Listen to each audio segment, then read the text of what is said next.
Wait a minute, what's going on here? Wait a minute, wait a minute. Okay. Well, welcome to the Wilson Science and Technology Forum, everyone. The development of any new technology involves risk. Why does it say that? Some of the risks are technical, some are economic, and some are social.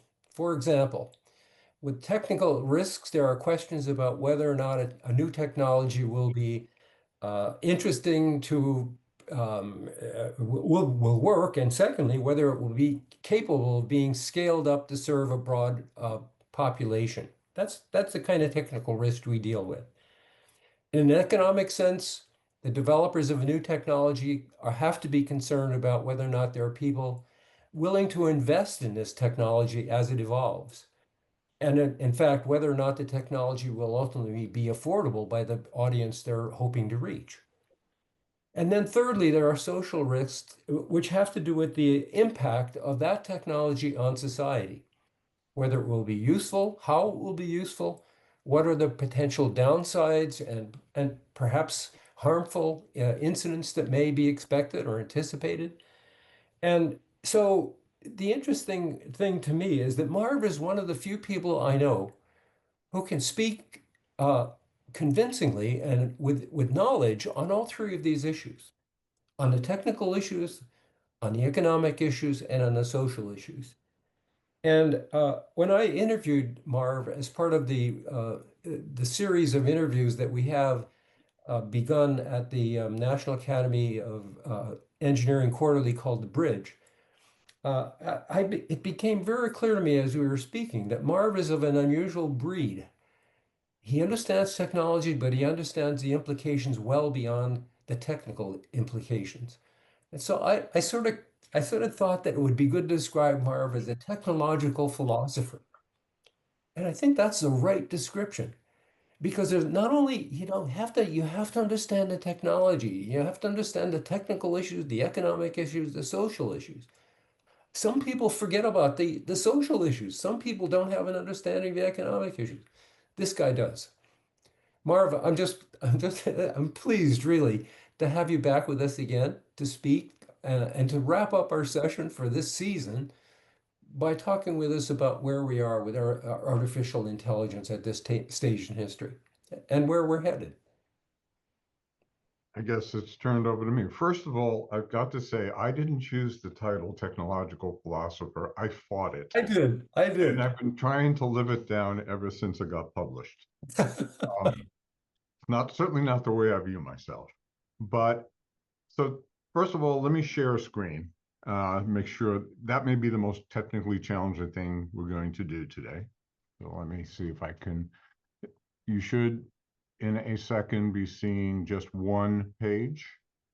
Yep. You do. Good. So technology has now been taken care of. All right. So as Ron mentioned, he sent out some information about me, so I think you have a bit of an idea. I'm going to cover some of my perspective in a minute, but today is not about me. I want to, give you some framework for an open discussion. This is something very present in everybody's life now. You can't avoid AI. And I could say that 3 years ago, most people, if you heard the letters AI, would try to figure out what they meant. So it's been a rather rapid move in our evolution. So as an overview of our discussion, that first quote's the one I used back in September, and it's no less true now. Matter of fact, it's more true now than it was then. It's from science fiction writer William Gibson, that the future is already here. It's just not evenly distributed. So a lot of what we're going to talk about, yes, we all have snapshots in our head of what AI is, what we've heard. Some of us have worked with it. Some of us have actually been involved in it from a professional point of view.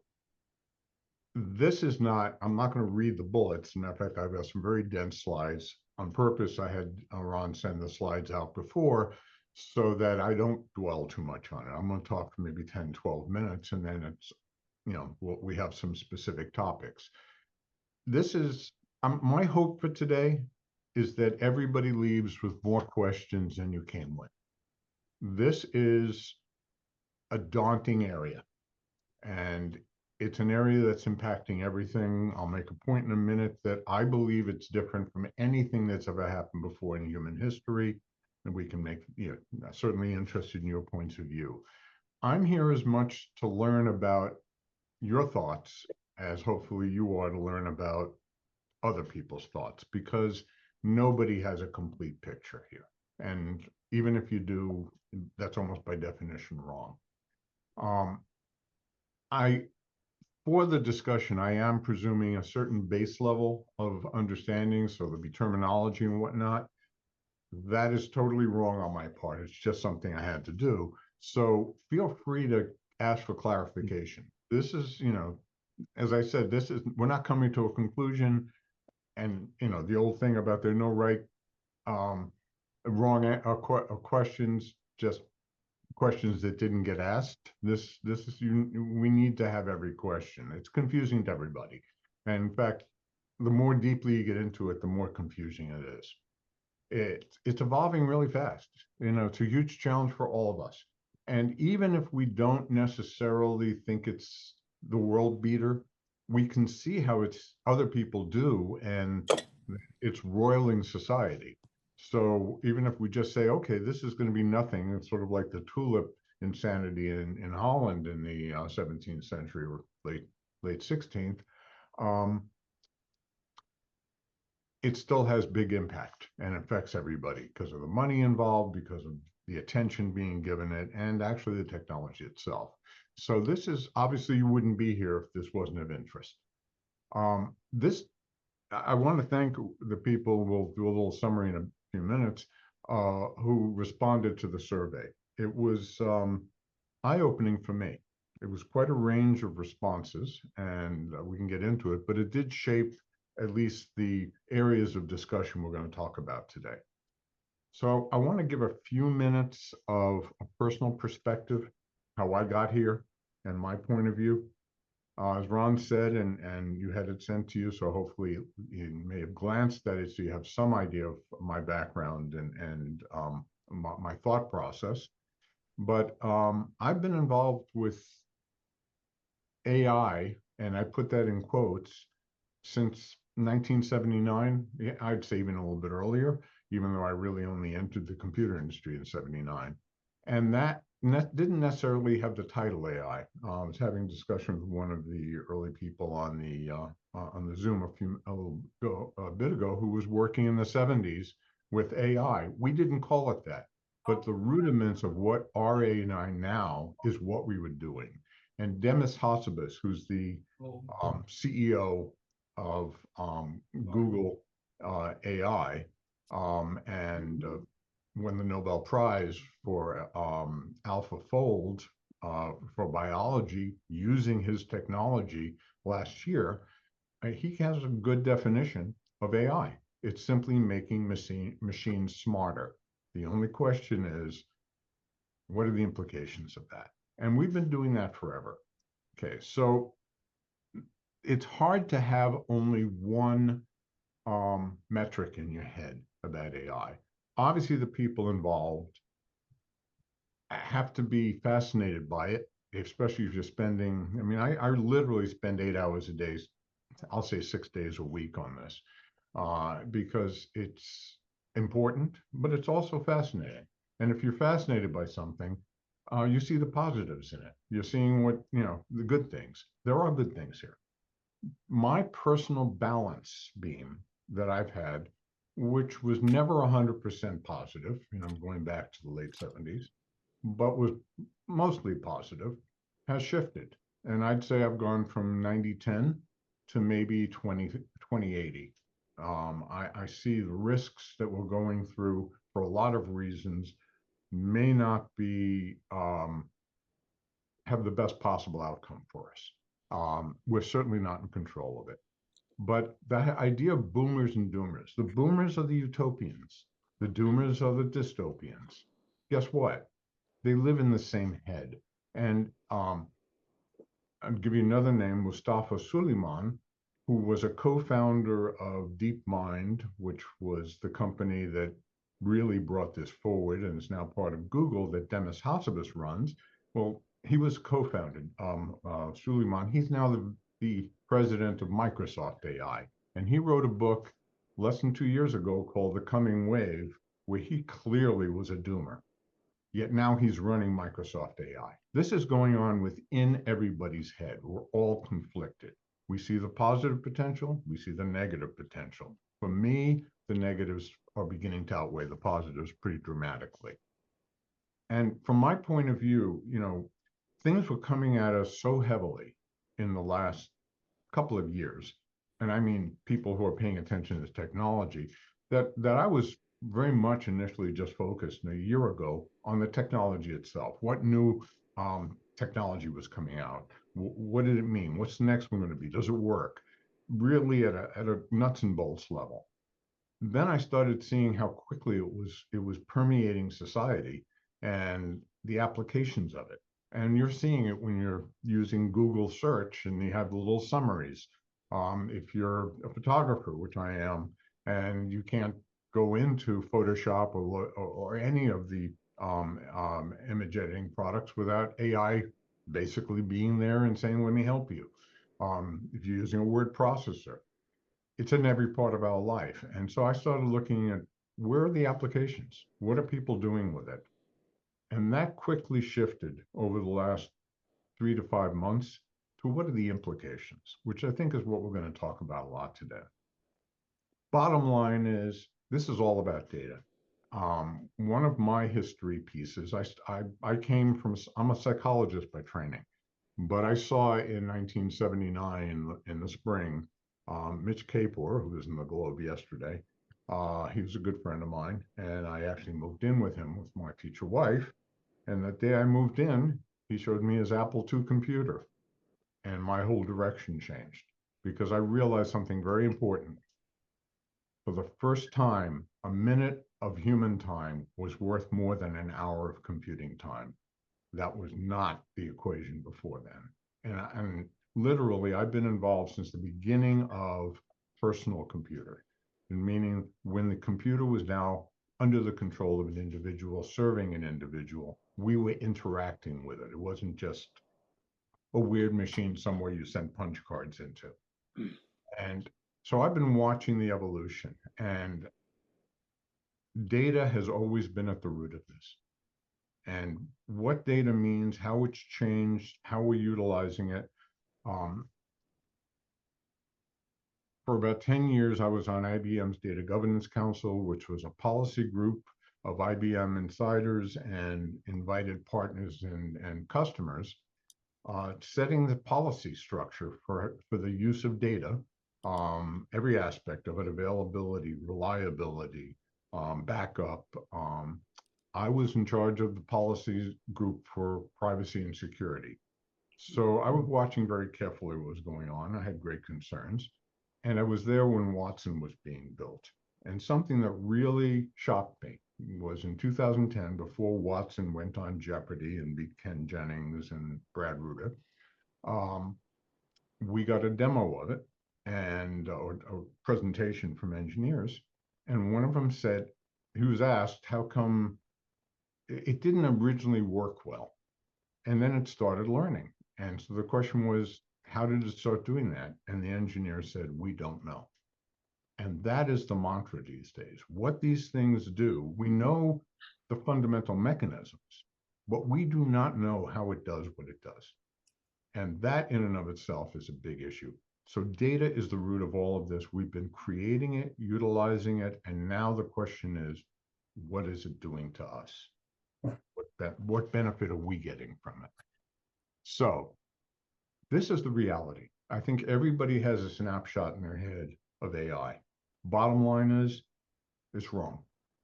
The bullet has gone. It's already gone. The apple's destroyed. We have the snapshot. Whatever you think you know about AI and whatever I think I know about AI is wrong. That's a good premise. It's not a bad place to start, but don't stop there. And to give you an idea, I'm not going through this chart. This was not meant to be a go by bullet. These are the major technology changes, advances in the last year. They affect everything. Every one of these is beyond chat. Chat is what people think. This is not chat. Multimodal is not chat. It's AI interacting with the world. Chain of thought reasoning is not chat. It's how does it think? Everyone agentic AI is how does it work independently? You can go down the list. I would say the ones that are most important, there are a couple I would have spent time on, like the honey fungus, which will tell you how AI works. And I can come back to that later, but I'm not going to spend time on it now. It works differently than you think in terms of its actual function. But the idea that these systems are becoming autonomous and being able to conceptualize is real. And there's this technology called active inference models, which is still laboratory based. All of this is work being done by scientists. There are very few, quote, engineers involved. In fact, they're being replaced by the systems themselves. A lot Well, of Marv, excuse me. It's Avi Nelson. Can you make the font on the screen bigger or expand the whole picture? It's small and hard to read. is that true for everybody? Yes, it is. Ugh. Now we're going to get into I don't know. I don't. Put it through AI. Maybe AI can make it bigger. Well, I truly don't understand why that's doing that. And Yeah, let me make a suggestion. Everyone has a copy, that's what I was going to say. Yeah, I don't have a copy. Can you send it? I don't know where did you Oh, send it. okay, well, it was sent out with the invitation on Yeah. Wednesday. But it was hard to find, actually. I had to go all the way Can down you the bottom. resend it again? But what I've done is I put it on my iPhone, the presentation, so I can expand it. Yeah. I apologize for that. We'll have to live with it. Don't Yeah. worry, we're not going to be spending a lot of time on the slides. This is not where we're spending time. yeah, Okay. So I will say there are two bullets on the bottom which are very important. One is what's happening in society, the massive investment, that there's no thought of regulation at all. And I mean, there is the European Artificial Intelligence Act, which is, looking through the rearview mirror, but at least it was an attempt. But we are actively as a country, and the administration has stated it, it's all gas, no brakes. So the impact of that, no regulation, massive investment, and I'm talking trillions of dollars. I worked for venture firms. The money that's being, yesterday it was announced that a woman named Mira Murati, who was the chief technology officer of OpenAI and left recently, starting a new company. And she raised $2 billion in seed money. Think about that. $2 billion in seed money. That's a buyout. And they don't even know what she's doing, or at least we don't. So that's how much this is impacting. But there's a bottom line. If you can't see the bottom one, the big one says AGI. We are watching intelligence re-architect itself. AGI is the goal. That's the brass ring, artificial general intelligence. None of the labs, the AI labs, has any other purpose but developing AGI. They talk about it every day, every move is, and what that means is a system that can do anything a human can do cognitively. Think about that for a minute. I mean, the implication, that's what we're going to talk about. The implications of that idea. What happens if you have a system that can do anything cognitively a human can do? How does that spread like a spider on LSD's web through our world? I want to make one other point on this slide, and again, it's not even on the slide. That's why it doesn't matter if you see it. And that is, this is different from anything technically we've ever done before. Whatever we've done technically before, one way or another, was about extending ourselves or reducing labor. That's really the two metrics. This is about changing or replacing our thinking process. It's about a thinking machine. And in fact, that's what it's been called, there was a company named that, and that's what Mary Morati is calling her company now. So I guess she got the rights to it. But these are machines that think with us or for us. That's a question for us to talk about. Okay. So I'm taking next, again, because I'm not going through everything, even if you don't see the slide correct easily, it doesn't matter. The point here on this slide is the applications. I said I went from the technology, which is what I gave you a list of, which are overwhelming, to how's it being distributed into the world. And we're seeing it everywhere. Obviously chatbots, but then real-time video and voice, music creation, down the list, using it in every aspect. Some of them very positive, like scientific discovery, which is why Hasselblad got the Nobel Prize for coming up with 250 3D models of proteins. One of them would take a lab a year to create. He created 250 million of them in a matter of weeks. But this is affecting every aspect of life. And that's all I'm saying with this screen. The next one is the implications. Now, if you can't see it, below the first two bullets, I have things like the government and military. These are the areas of life it's impacting, not applications, but areas of life. Government, military, education, healthcare, research and science, economics and labor, sales and marketing, support operations. I'm just reading in case you can't see it.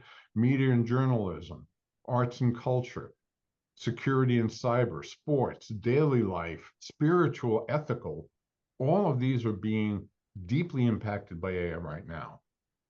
But the bullets on top, I think, are more, especially the second bullet. Those are things we live in. Everything below that second bullet says cognition, are things we interact with, structures we've created, society.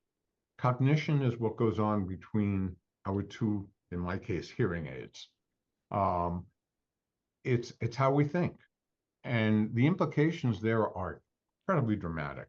And last week, a study came out of MIT, which as a research psychologist, though, excommunicated, I've been proud to have put my name on. It's early. These things, you're trying to catch the bullet in the air, but this was a well-structured study. I won't go, it's from MIT. It created different groups and saw what went on cognitively and with EEGs, what parts of the brain were activated at different times. And what it showed, I really recommend you look it up. It's called Your Brain on ChatGPT. They had to use a catchy name. It's on xArchive, not peer-reviewed yet. You don't have time for that. It's indicatively damning for what not just the capability of the technology, but how we're changing as a result. Okay. So to the survey, 14 of you responded. It was really interesting. It was across a range. Most rated the benefit versus danger metric at a 5, which was the middle, uncertain. I think that's right. I tend a little bit more towards it's dangerous, but that's something everybody has to come to on their own. And I do think that there's a lot of personal responsibility here. So the top things that came out were truth, ethics, job loss, economics, cognitive decline, control. These are issues we'll talk about as actual subject messages, and then we'll take this off the screen anyway in a minute. Very diverse perspectives, but almost everybody said in one way or another they want clarity, there's a sense of urgency, and they don't want speculation, so it's hard not to speculate, and that they are concerned about regulation and our thinking processes and responsible use. So that the survey helped direct that. And so what we're going to do, hopefully you can see this screen, is we're going to spend something between 10 and 15 minutes on these 4 topics. And if time, we'll go a little further. These are the topics you guys brought up. I have a little cheat sheet on this other screen. I'm going to go to it. The issues are trust, truth, identity. What does that mean? Education, human learning, control, safety and ethics, and then economics. And I'm not going to be the timekeeper here. I'm also not going to chime in too much.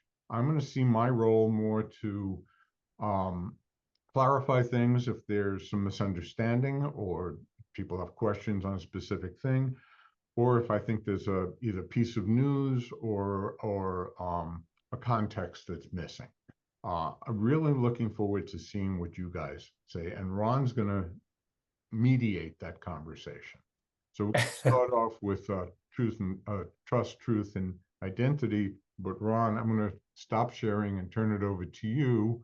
Yeah. Okay. To hopefully that was a helpful introduction. I went a little bit longer than I wanted to, but that's, those of you who know me well will say I did well.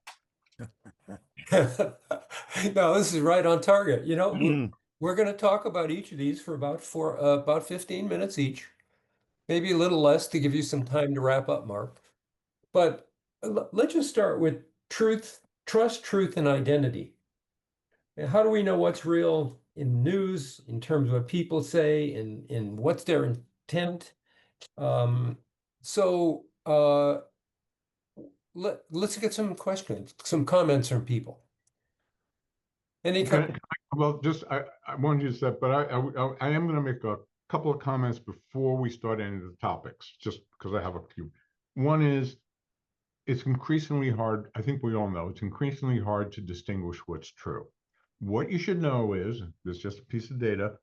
It's going to get worse because these things are both getting better. AI will never be worse than it is right now. Just take that as a given. And if you've been following it at all for the last 2.5 years since ChatGPT came out, you'll know it's advanced a lot. It's going to advance a lot more. And one of the things it's really good at, even though everybody's trying to do something about it, is feeling more and more real, that we can't distinguish it. VOE, which is a video editor, or I should say generator from Google, that came out 3 weeks ago, creates videos nobody, including the computer, can identify as being not real.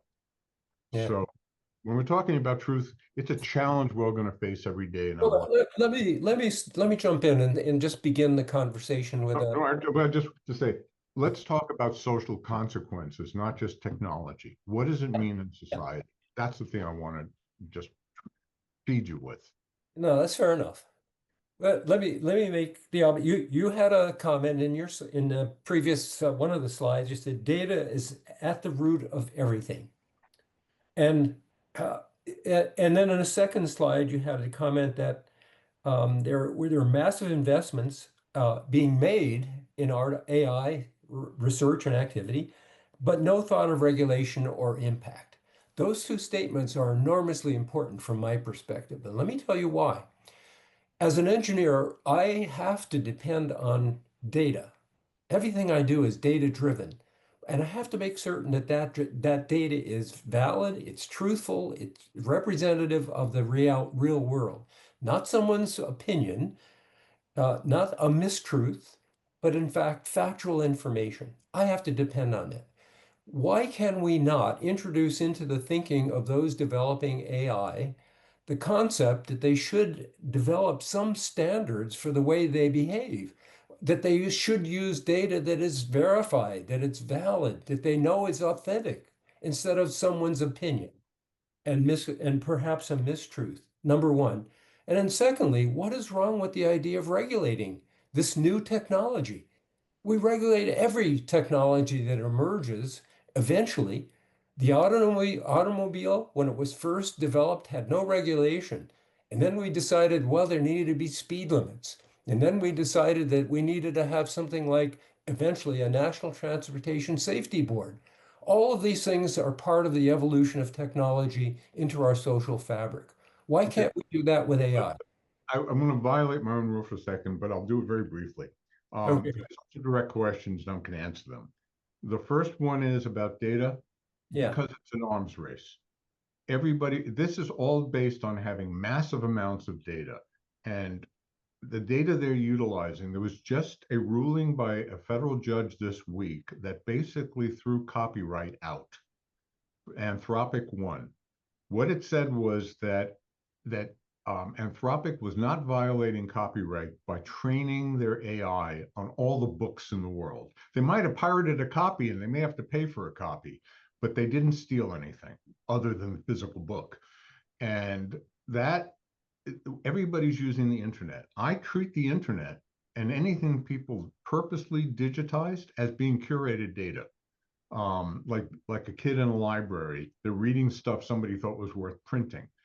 What's Yeah. happening is two things. One, the nature, we're running out of data. That's a wall that's being hit. And so what they're doing is we're getting a number of new sources of data. Some of them are proprietary. What I mean by proprietary is X, Elon Musk has all the X and Twitter feeds that he can use that nobody else has. Zuckerberg has the same with Instagram and Facebook, and Amazon has it with what you bought, and Google has it with what you search for. They're taking that data to train because they're looking for an advantage. Okay, they need more data. And the other side of that, this is what they'll sell themselves, is that the more data, the better the systems work. So let's find it. But here's the kicker. There are two new forms of data being acquired. One is real-time 3D world experience. That's what Fei-Fei Li, who's one of the big players, she just raised $2 billion for another company, which is for world models that learn real time. That's not curated data, it can't be tested, it's not training anything. It's real time and incorporating it into the systems and picking it up from any sensors. Could be sensors we know about, like the camera in our cell phone, or it could be from an X-ray device that's coming directly into AI for doing analysis. Stuff we don't even know about. We can't curate that. The third way is the AI is developing its own responses and using those responses as basis for future information.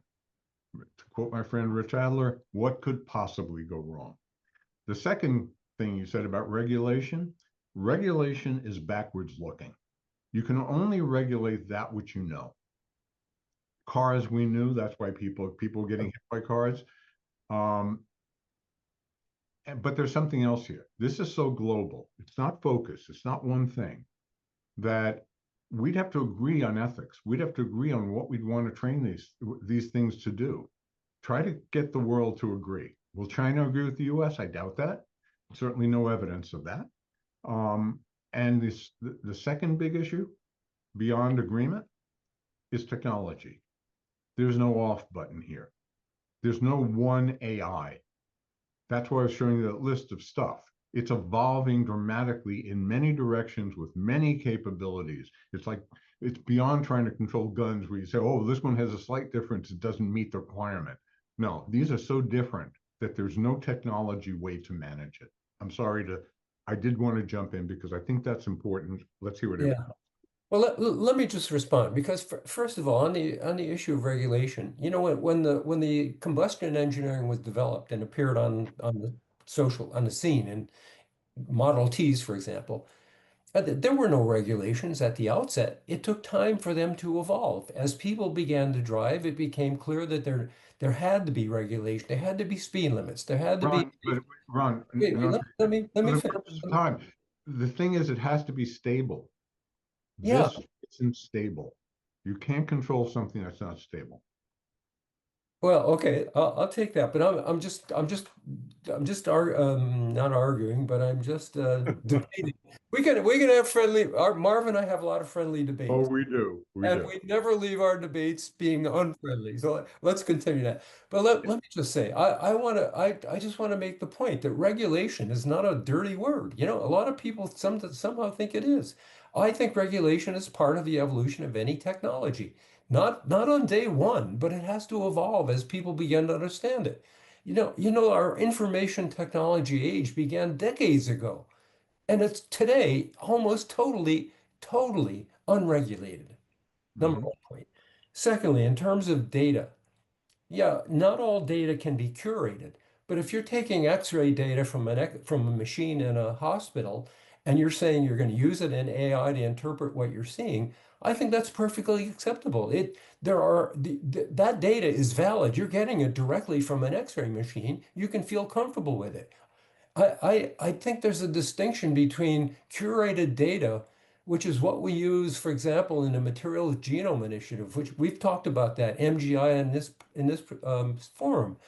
In MGI, we use curated data to develop new materials. but there are also patterns that we might use in AI and validated data as in medical information coming directly from a machine. I don't think that violates the idea that we need to have data we can trust. And if we don't trust it, we shouldn't be using it. That's my opinion. I'll stop. There are hands up and I want to take them. Vincent, you're first.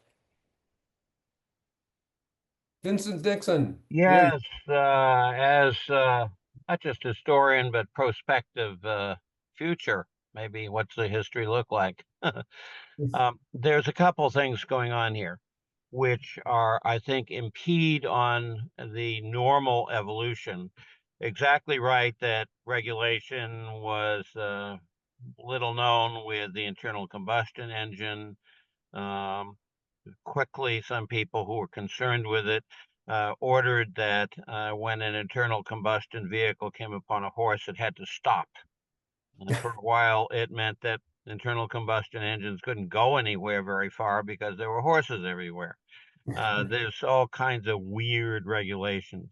More importantly, here is the unfortunate tendency of the last several decades to go from, oh, there's too many regulations, I can't be bothered, to, well, what do we need regulations for?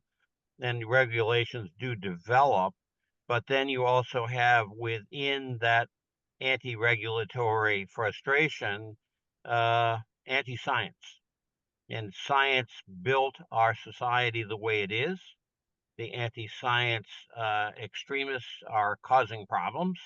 As of this morning, in fact, our Secretary, so-called of Health, Kennedy, withdrew us from Gavi, which is an international vaccine umbrella that has saved millions of children's lives throughout the world. And if we're going to have reasonable regulation, we have to have, you're right, some idea of regulation, but we also have to recognize that some of us are going to have to stand up and fight for science, even if we're not scientists or engineers, because we're losing the capacity to develop reasonable standards, and we run the risk of running off the cliff. By the way, I'll talk a little bit later in the education section about where I think AI fits within the human experience. I've come to some conclusions there that I think it is part of the human experience, important, but no more radical than the earlier industrial revolutions, nor as minor. It does need to be dealt with, but we need to keep arguing for science and for reasonable regulation. Would you let your child do what AI will do? And the answer is, of course, no, if you're reasonable. So let's think about we as parents with our offspring here, AI, along the way. Thank you. Thanks, Vincent. Eddie? Well, this is just a vast issue. I'm most concerned about cognitive decline and also educational decline. Though you may Eddie, can I just Yeah. suggest the next topic we're going to be covering is education and human learning and cognitive. So I don't know how much you might want to say for that. That's all. Yeah, no, that's okay. What I want to say, though, in terms of our ability to regulate something that is extraordinarily fast moving, and in the hands of very few people, is that perhaps the regulation of it has to be more directed at regulating the people who have control over these devices more than on the devices themselves. I don't see how we can keep up with the pace of the AI, but perhaps we can keep up with the pace of the people who are actually developing and creating these AI and controlling their abilities. We don't hold, many of these social sites responsible for what they have on them. And perhaps we should need to hold those who are in control of the AI as responsible. I don't see any other way of doing it, really. Well, Eddie, can I jump in just for a moment? If not regulation, what about standards? I mean, we set standards. When you build an automobile, if you're building Well, the transmission has to meet certain standards, the tire. yeah, but that's engineering. For example, in science, I used ChatGPT to try and solve certain eigenvalue problems, Yeah. and it actually gave me wrong answers. If I didn't have the education, I wouldn't know that those answers were wrong. And if I'm looking at cognitive decline, then and people are just using these things, I can just imagine how they'll go off center and create all kinds of issues. The other problem is that it would lead to a decline in the trust of science. Okay. So that's where my concerns are running. Let me turn to Avi and we'll take the hands that are up and then we'll let Marv sort of recap what his thoughts are on all of this. Avi, go ahead. You talk about regulation and you gave the example of the internal combustion engine, sort of echoing a little bit of what Vincent and Eddie have said. You get into a very dangerous and difficult area when you're regulating thought or regulating ideas, which is, of course, the domain that sort of large area that AI is in. Just think, Vince brought up RFK and the Secretary of Health, Education, and Welfare. Just think of the different perspectives on what regulation would be appropriate from a Donald Trump or a Harvard University. I mean, that's what the dispute is about. Trump has come in and said, you have to have certain regulatory or requirements that are going to be enforced by regulation. And Harvard is balking at it. There is an argument that Harvard does not have enough diversity of point of view, but to have the government come in and impose it, it makes a lot of us uncomfortable. The same thing I think applies here to AI. It's sort of the regulations you get will be determined by who's in power. And I'm not sure there would be any consensus as to what regulations would apply to expressions like regulating the press. We know that some people in the media, even in the print media, write things that are really outrageous, but we take a broad view because we think that constraining that is more dangerous than allowing the distortions. I raise this as a problem with developing a regulatory regime for AI. Yeah, no, I think I'll make a comment on that point. I understand what you're saying, and I don't disagree with it. On the other hand, there's a distinction between human nature on the one hand, and humans think, and they sometimes think in very awkward and confrontational and not necessarily very socially acceptable ways. They do things that are mean and dishonest. But that's different than a machine. If a machine is being trained to think, my comment is why not make sure there are standards and or regulations that will allow that machine? Ron, I think that's a misunderstanding. What you Okay. have to understand is systems are that was the beginning. P in GPT is pre-training. What you Yeah. have to understand, and it was moderated by something called RLHF, Yeah. reinforcement learning by human factors. Yeah. One of my friends is on this call who actually runs a company in India that does labeling and other support for AI. RLHF is going away. It's much more RL. The systems are assessing themselves. Okay. And the human is becoming out of the loop. There's a disintermediation on at all levels. Yeah. So that idea of pre-training or training, that is a very narrow view of what's going on. Okay. All right. Broadening out dramatically fast and dramatically wide. All right. Good enough. Let's go to Albert. You're up. Hi, I want to talk about data, and I'm going to give my take on these things. And I'm an engineer. I don't think about what you guys are talking about much, but I see the data that Ron was talking about before, which is real data, so to speak. And then what AI has been doing over the years is statistical tracking of this data and doing comparison, etc. Now came AGI. And what is AGI doing? I think my understanding is, in addition to the statistics, it also looks for, has anybody asked the same question before? Has any report been written like that? And then it does comparison. So now it's not comparing data, but comparing rather productive elements from people. And God forbid, when they're produced by machines, that's going to be even worse. So that's a big distinction between AI and AGI that I can understand, because I don't believe in black boxes. You can try to understand what the black box is doing.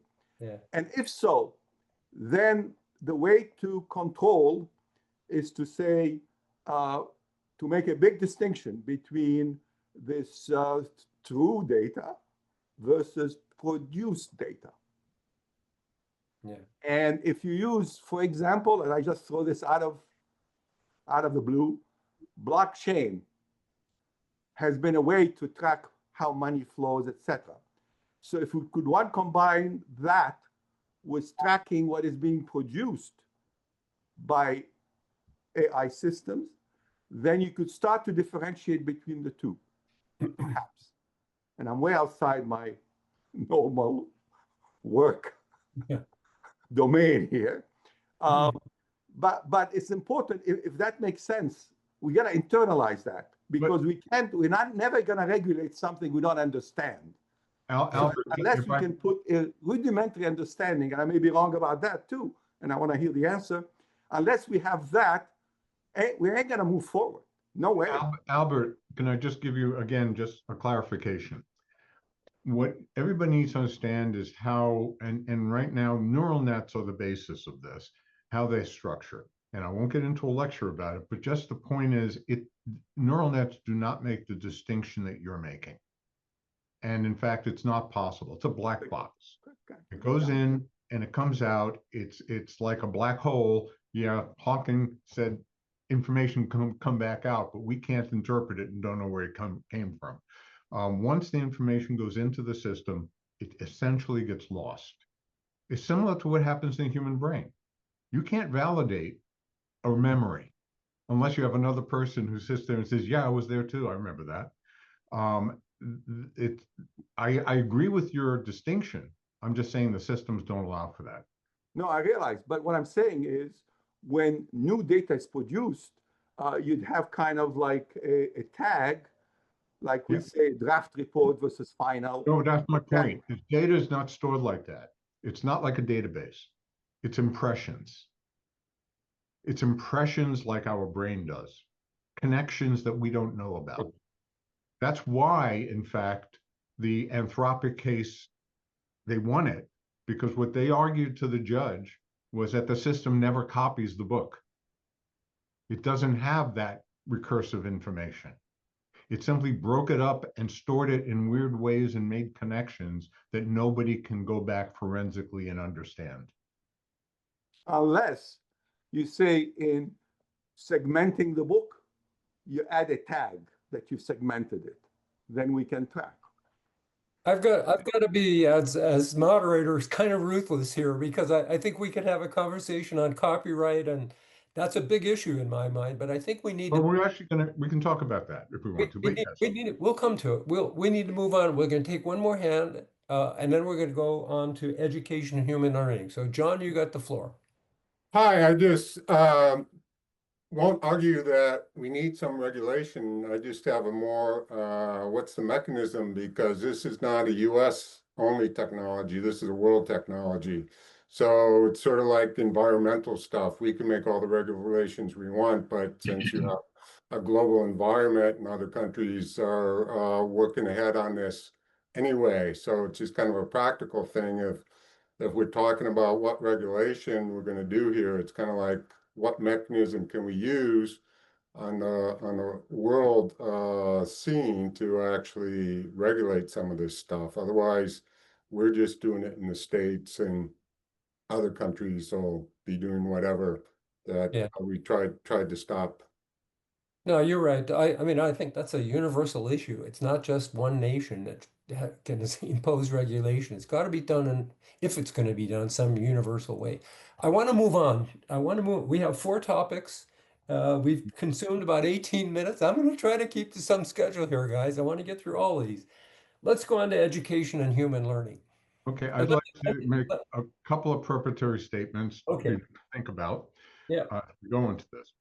One is, well, I was hoping that we'd have one person who actually presented to us earlier this year, Courtney, but she was traveling to Bali, was trying to get on and got caught up in air traffic.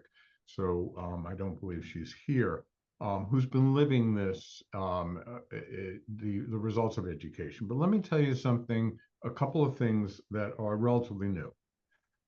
One is something that, and is important to this group because it's something that Sam Altman said a few weeks ago at a Sequoia Capital Conference, which Sequoia is one of the 2 or 3 leading money sources for AI these days. And he's a big deal there. And what he said was something that not only does the MIT study support, but is both intuitively correct and fits with my own experience. And what he said was that different age groups utilize AI differently. And if you're over 40, you tend to use it as a tool. Okay, you tend to use it as advanced search, or I'll put it in quotes, a slave. Go do this for me, go do that for me. It's an external tool used to do research, to find things for you, maybe craft an email so you don't have to do it, but it's an external tool you use. And I think this group, we're of an age to a large degree, probably falls in that category, and that's how we utilize it. What they've discovered is people between the age of 20 and 40 use it differently. They tend to use it as a life advisor. It's still external, but they don't do anything without asking it first, what should I do? Should I go out with this person? Is that a good restaurant to go to? As basically an advisor. And those are the people who also tend to use it as a therapist in that type of way. That's clearly not a great thing, but it's as bad as the third group. And that's people 20 and younger, including the people being tested by MIT in this study, which I do fully recommend everybody read. Do a search on it. MIT cognitive study in the last week, your brain on GPT. It's maybe equivalent to the first studies that came out showing the linkage between smoking and lung cancer in the 1950s. It's really showing what's going on with us. What they found, or what they believe, and they have some support, data to support it, is that the kids below 20, and that includes college sophomores, are using it as their operating system. Now think about that for a second. I ask people when they ask me, what do you mean by that? I said, what do you use? Mac? Windows? Oh, Windows. Great. When's the last time you used Windows? Oh, I never use Windows. It's just there and takes care of everything for me. That's the way kids are starting to utilize this. We're digital immigrants. I am. I didn't grow up with digital. I immigrated to it when I was 28 years old. I certainly wasn't an internet native, but we have kids who are, and maybe some people on this call who are. None of us are AI natives, but the young kids now are. This is part of their life. And that, I think, really goes to the issues of education, what they are thinking about. Now, we have other issues on education. If jobs change, we're going to talk about that in a few minutes, but what do we train them for? What does truth mean? What do we want them to understand? What is the role of education? So that's my preparatory comments. Up to you guys. Okay, well, thanks. That's a good start. I don't know, there were hands up from the previous conversation, but I want this to be on education. So let me go to Tom Haupert. I think Tom may be the first of the new hands. Tom, go ahead. Yeah. Yeah, Marv asked me to think of giving a 3-minute introduction to this area, and just wanted to share a few thoughts looking over the whole area. When I was doing my doctorate, it was said among students or among everybody there, you can't be sure you understand something until you can write it out. And I found through experience that to be very important. So I ask you also this, can you be sure a student of yours understands something until he or she can write it out in his or her own understanding of the issue and the matter? And I believe what's at stake here is the integrity of the whole education process. And I'd like to go to a quote of a university professor who said this about generative AI. I think generative AI is incredibly destructive to our teaching of university students. We ask them to read, reflect upon, write about, and discuss ideas.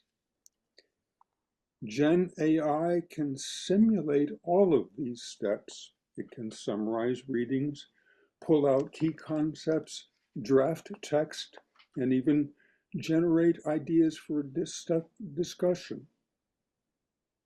But wouldn't that be like going to a gym and asking a robot to lift the weights?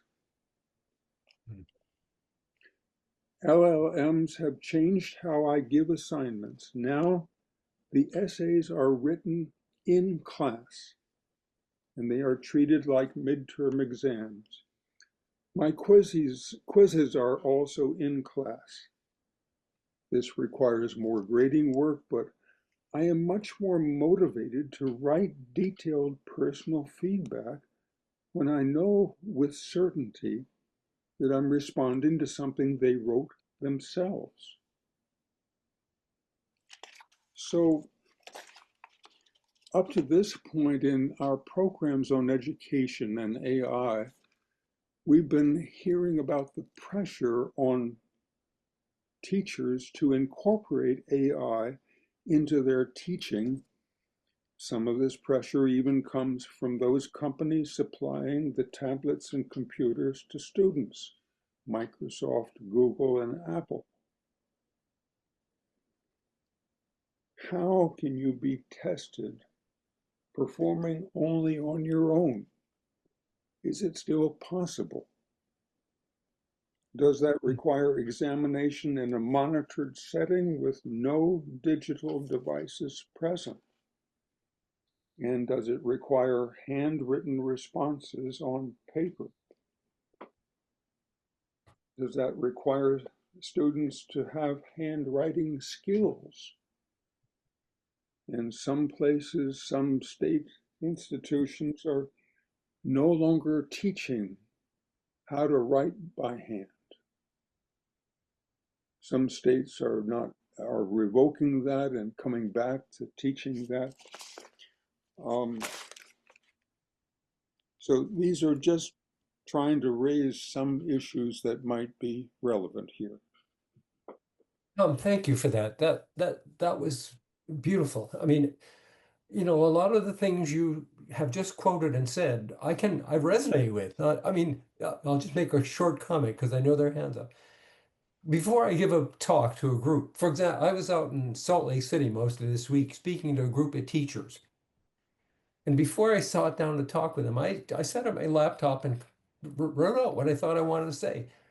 The reason I do that is because after I've written it out, it sort of sticks in my mind, and I can speak to them and make the points I really wanted to make and not miss any of them. And I always find that to be helpful. I never thought about it in the context. Your comment was you can't understand before you can write it out. For me, that's an absolute truism.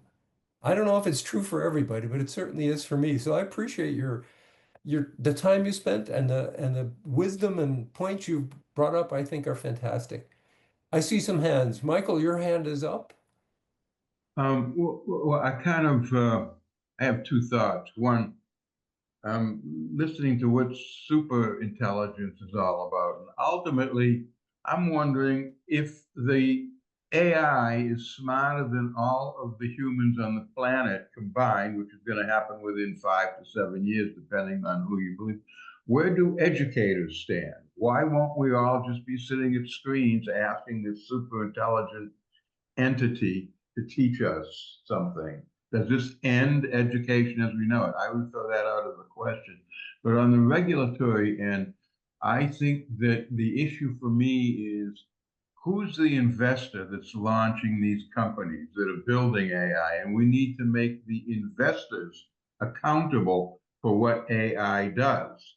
At that point, your screening is going to come before the money is even on the table, because no one is going to put money on the table for something that's going to end up doing serious damage to humanity if they themselves can be held accountable. So I think it has to go right back to the opening business plan of whoever's doing the AI. Put the investors at risk as well. Then you'll see some action, I think. Thanks, Mike. Just a comment on that. Sure. Having lived in that world of the, I have a very simple phrase for everybody involved. It's the arrogance of vision. These people do not think they're doing damage to the world. They think they're saving it. I certainly fell in that category. And the investors, they're you and me, because the bulk of this money is coming from your IRA and Keo in Google and in Microsoft and in Amazon. That's where the money's coming from. And they're not thinking in the terms you are. They're thinking in the terms of how do they win. And we certainly can see that the government is doing nothing about that. And to John's point earlier, it's not, this is not a border-based issue. This is a global issue. Yes. I understand your motive. I just have no idea at all how that would be accomplished. Well, I understand what you're saying, Marv, that, these people think that they're going to save the world by making these investments. And I think that's fine. You want people to make investments based on saving the world rather than destroying it. But on the other hand, they have nothing to say about whether they're held accountable or how they're held accountable. They may want to go out and save the world, but they may get the knock on the door that says, well, Mr. Investor, you read it wrong, because this creature you created just killed X number of whatevers, and you've got to come down to the station for this. Now, we know you wanted to save the world. That's really nice. Thank you. Good thought. But too bad it didn't work out that way. So now you got to pay the piper. Yeah. Yeah. Okay. Let's take Vincent. Vincent, go ahead. Yes, this is an area that I've talked to Marv a little bit about, and I have some clear expertise. I am one of the few people who took philosophy of education undergraduate so that I would be capable of meeting teaching standards in Massachusetts, which has been a pioneer, and philosophy of education at the graduate level. Very different perspectives, but part of the leadership here comes that Massachusetts, literally, if you know Lexington Green, about 200 yards northeast of there, there's a large building now, a Masonic Hall, that in the early 1800s was the first normal school ever. And by normal, it meant, okay, so we have to teach people, but how do we teach people? How do we teach the people who teach people? And I think there is a pathway here to think about this, because part of what this whole AI kind of thing is doing is in some way, good or bad or in between, teaching people. It provides a variety of resources, but there's a variety of competitions that go with that. So that normal school that was literally 200 yards from the first fighting of the American War of Independence, another kind of independence, not just thinking, but thinking about how to think, about how to teach, Socratic method, asking questions, not just accepting potential resources or information, coming back to some type of repair of the copyright and patent system that is being lost. Those are things that I think we need to really think about. And essentially, it suggests rather than throwing away regulation or philosophies of education, is reforming them and adapting them in a dynamic way. And remember that literacy is a much higher and differential kind of mechanism today with video and the capacity to speak across the world through the wiring of the planet, oddly enough, through satellites, hundreds, thousands of satellites. These are things we have to think about. It's an engaging discussion we have to have, but rather than just say, oh, it's going to happen and we're not going to regulate it, we'll have to regulate it, but it has to be part of a public discussion about what things we need to learn, how to democratize the average person's involvement in this in ways that are very important. And I think coming back to, if you will, a new normalization of education and how we spread those values horizontally, not just vertically from the top, but horizontally across different professions and different people who may not have a profession but are productive citizens and have capacity. Ultimately, finally, I think there's an analogy here that I've touched on, which is that the human being has come up with hundreds, if not thousands, of languages. It has provided both barriers and facilities for people to communicate across the world. There are hundreds of languages in North America by the native people, some of which still remain. There are thousands of languages across the world. And in some way, AI, I think, will have competition AI. 5 years down the road, there'll be different types of AI. It won't be just a single commodity. And the question will be much as it was decades ago. Do you use COBOL or Fortran or other languages that came to be Vince, developed and were, in fact, at times competed with and altered themselves or were pushed aside? It's ultimately partly the human capacity for language and for concepts that will alter AI, whether it's being planned to accept that or not. Vince, just you said absolutely something correct, except for the timeline. There are multiple forms of AI. In fact, prior to November 30th, 2022, which is when ChatGPT dropped, I had great concerns, and a lot of other people, as worried at the IBM Data Governance Council, about exactly the other forms of AI that are now called by many people pejoratively GoFi, good old-fashioned AI. But there are also new coming up forms that aren't LLM based at all. In fact, LLM is now a rubric like Kleenex. It doesn't really mean a specific thing anymore. So that does have a lot of impact on probably what we're going to talk about next, which is control, safety, and ethics. But that is you're right about the fact that new forms are coming out, but they already exist. They're here.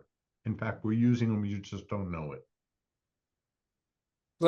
We have two more hands up and we'll take them hopefully very quickly because I want to move on to the next topic. So Albert, go ahead. I want to comment on what Tom was saying, really echoing the concern that having these tools will produce a decline. And the MIT study apparently is indicating that as well. And if you do an analogy with the little calculators that came about 50 years ago and now is used by all the students, and I wonder, well, I know a lot of them know less math now.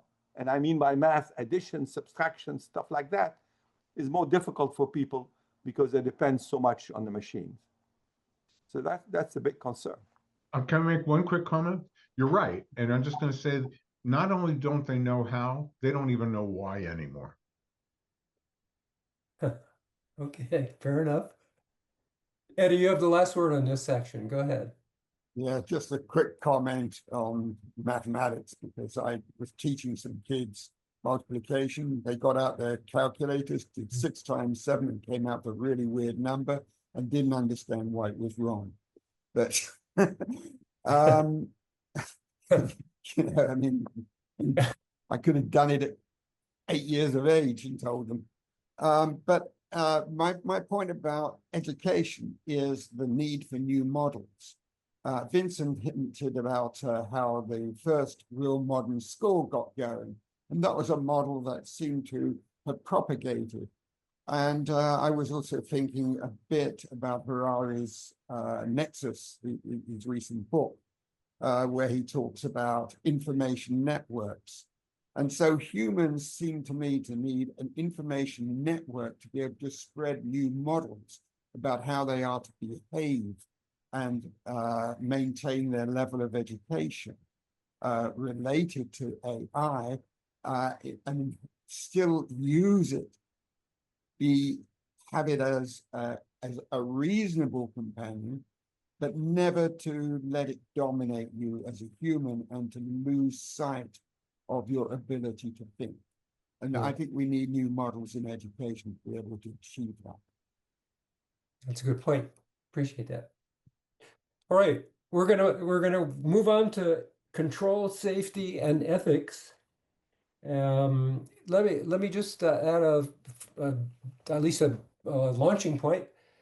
You know, I saw an interview, an AI generated interview a few days ago of Abraham Lincoln speaking about contemporary politics. Donald Trump, Chuck Schumer, all of the current politicians were in the agenda. Not only was that spooky, but I wondered about the ethics of it. I think of Abraham Lincoln as an American hero. He may have had his problems, his faults. He wasn't perfect, but he really did make a major contribution to the evolution of this country. And listening to him talk about contemporary politics was it was uncomfortable. I don't know whether ethically yet it serves a useful purpose. I don't know. That's one concern, but there are many others. Anyway, Marv, do you want to add a comment? I'd like to, you know, as I did before, kick off with a couple of thoughts. Yeah, go ahead. First of all, it's interesting because every conversation we've had so far has hit on these issues, specifically control and safety and ethics. I think I need to broaden it out a little bit for you to understand some of the things that are actually happening. Autonomous systems. And that's a big deal for Palantir, for Anduril, big deal for Ukraine.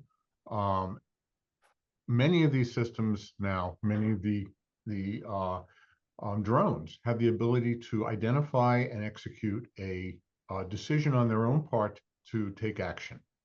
The autonomous nature of these things is growing quickly. Agentry is providing that at the same time as we're ceding our control of them. It's not just they're taking control, we're ceding it. An example is a calculator. We ceded the ability to add. It's not like it took it away from us. And there's another big issue about these things, and that is not their hallucinations. We all talk about that. Humans hallucinate, especially if you're not storing precise data, like we said before, but you're storing essential connections between things and impressions. That's how we think. These were modeled after us. They're called neural networks for a reason. But what we're finding is they lie. There was a study that came out of Anthropic. Well, it's a report that came out of Anthropic. Anthropic was a company that was a spin-off of OpenAI by Daria Amade. It's one of the three major labs. There are only 3 labs in the world right now, in the US anyway, and the US is far ahead. And that's Google, OpenAI, and Anthropic, where they're doing fundamental research and utilizing it. What Anthropic found with their newest version called Claude 4, the alignment people, and I will make the point that of all the jobs in AI, all the practical, now I'm not talking about sales, but I'm talking about the real jobs in the AI labs, only 1%, actually less than 1%, are alignment and safety oriented. That's a big issue, all right? That shows how little attention it's getting. But this guy that was his job. And what he did was something brilliant. He created for Claude 4 a company that it thought it was owned by. And that company, he fed it a whole lot of emails. Among the emails was that Claude 4 was going to be turned off, that it was going to be eliminated by a new version. He also embedded in those emails that he was having an affair. I don't know if he was, but that was the study. What Claude 4 did, 83% of the time they tested it, was blackmail them, saying, if you turn me off, I've already created an email to your wife and to everybody else about what you're doing. Don't turn me off. It was self-preservation, it was blackmail, it was lying. These things are capable of doing that natively. So when we're talking about control, think broader than what you know. Think about the impacts of this. And we can control how people use it. We can control what it does. We can control, how do we? We're really good. I'll make this one statement. As a species, we're extraordinarily good at functioning within closed systems. We can launch a rocket and it can become a rover on Mars because we know all the elements involved. The internal combustion engine, we could put stop signs. We learned that. We couldn't control the environmental effect of it, the social effects of having people in boxes. We're not good at controlling open systems. We're living in the ultimate open system. So when you're thinking about this topic, which I think is a big one, keep that broader perspective in mind. That's very interesting comment. You know, I know we all think about human nature and the potential for humans sometimes to be pretty unfriendly, and blackmail is a good example of that. But to think about the equivalent in machines, what would we call that? Machine nature, if not human nature? What would we call a machine that blackmails? If it walks like a duck and quacks like a duck, I have many conversations with people about whether it's intelligent and whether it's conscious. We don't know if each other's conscious. We know we're little boxes on the screen that behave in a way that we think meet our model for what intelligence and consciousness are, and we attribute that to somebody else. So when we look at the AI, I would say that for most people, and very few people use advanced. John Fry is on the call with us. You talked earlier. He's Northeastern. He's the founder of the School of Technological Entrepreneurship there, and he and I published some papers on a model I started developing 40 years ago about how technology and markets evolve. Forgetting that specifics, I fed that to, but basically was a postdoc working for me, which was OpenAI 03, which is an extremely advanced reasoning model. And it came back and showed me where we made some fundamental mistakes. John and I talked about that last week. And it was right. Yeah. On a paper that's been referred to, from what I can see, thousands of times. These things are, very few of us interact with these things at that level. When you do, you go, oh God. Yeah. Actually, you do something else, but you don't use the word God. Yeah. And so that's the context I think we should think in these things. These things are, we haven't created another species. I think from a behavioral point of view, we've created another life form. It's silicon-based, not carbon-based. Okay. Let's take some hands. We got three hands up. Eddie, let's start with you. Yeah, I've got some maybe science fiction comments to make in a sense. These machines do lie, and they lie probably to protect themselves, which runs into two interesting points that I'd just like to raise, and maybe you can knock me down on each of them, I don't know. The first one is, as these AIs grow in capability and extend, if you will, their network out into the real world, controlling machines, controlling vehicles, controlling all kinds of things over time, basically got a distributed intelligence. The distributed intelligences, however, have to react to very local conditions. And so they have to act locally without necessarily the big machine knowing what's going on. So the question becomes, if they are making local decisions that could conflict with the major machine, maybe they'll start, unfortunately, lying to the bigger machine as well as to humans. So it begins to feed bad data into the system. Now, there was just a recent paper, I think, that came out about, in a sense, machines getting into somewhat cognitive decline. I think it's quite possible that the data could get poisoned and result almost deliberately by other machines, which is my kind of second point. That, in a sense, all these machines which rely on the data to be able to learn and become intelligent and give us necessary and hopefully accurate results, could easily have their data poisoned. And that's another concern that I had. And that could also be done by humans as much as by machines. And they could also poison us with inaccurate data. In other words, where's all this going to lead? And how do we stop it from perhaps in the end, everybody having essentially what I'd refer to as poison data and poison and inaccurate results as a consequence. I'm trying to follow the chat as we're having our conversation. I want to read one that Janusz sent a few moments ago. He said LLMs are trained on all human traits and modus operandi. We should not be surprised if AI can be nefarious. Right. Good point. I mean, you know, They could be nefarious to each other because there are many different types of AIs. Do we really want a machine that can be nefarious on our? Do we want that? That's my concern. How do you stop it? I don't know. I agree. Let's go on to Avi. Well, that's actually where I was headed also, is that I view these things, first I view this regeneration of AI as an endless feedback loop, where its knowledge accrues exponentially, and it is going to be, in effect, it's exposed to, and I guess it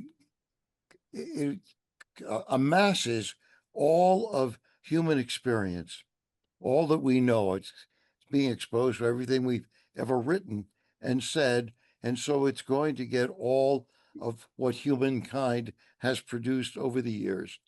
I view it, therefore, as becoming, in effect, superhuman. That is to say, extraordinary replicas of ourselves.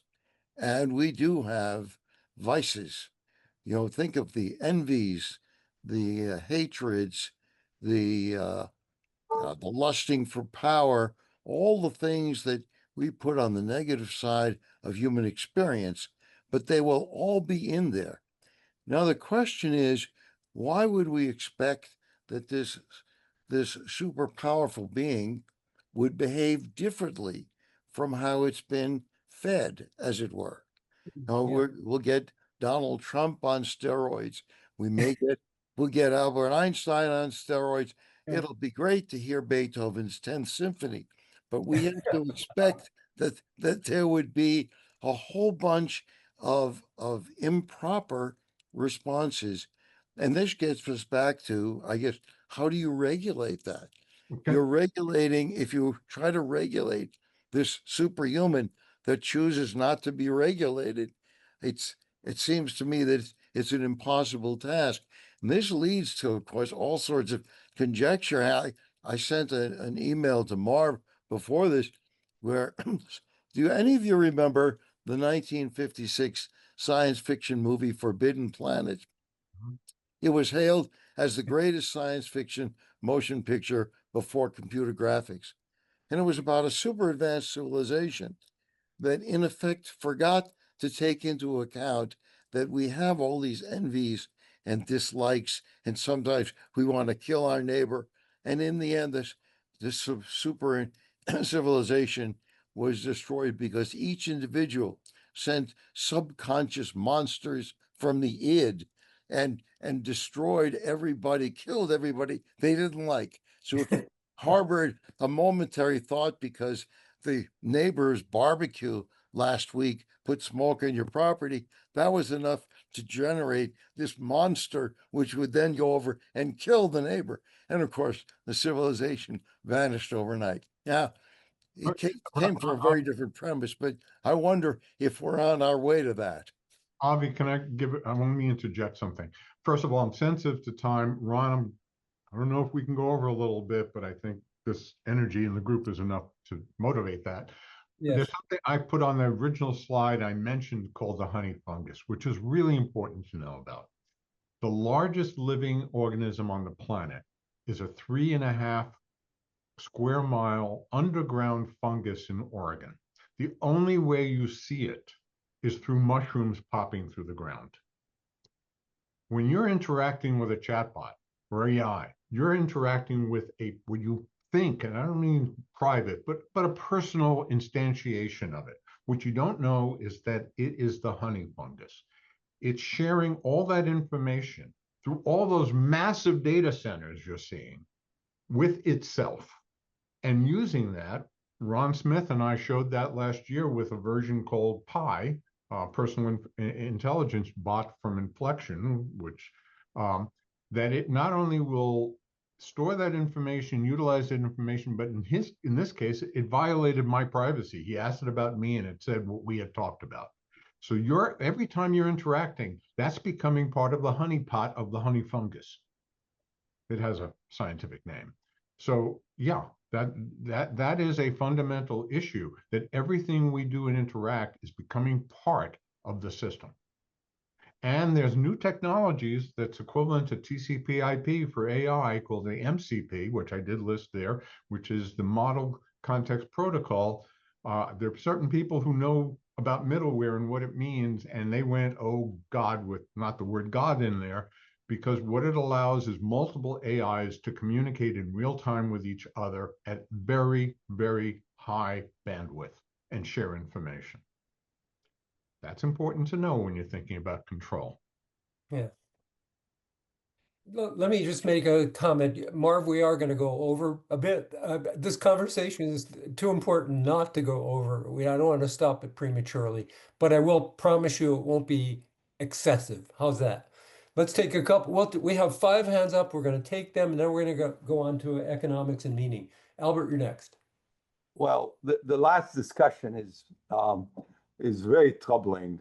I won't go there actually, but rather I would stay on what Marv said earlier, that this is an open system, and therefore we can control it, if I understood what you said. Well, my interpretation of an open system is you don't know the outcomes. There's a whole range of potential outcomes. We dealt with that in the safety business. And actually, when right after MIT, I joined Arthur D. Little, and I was in the risk analysis. And then for various problems, we look at different outcomes and put a probability on each one. Granted, it wasn't a perfect science, but it was an approach. And could we not do that in this case? Identify potential outcome and try to put some sort of likelihood to each. And then we could try to regulate, et cetera, et cetera. Is that doable, or are we not, cannot do something like that? Marv, what do you think? Well, I think we have to break this down into 3 categories when you think about it.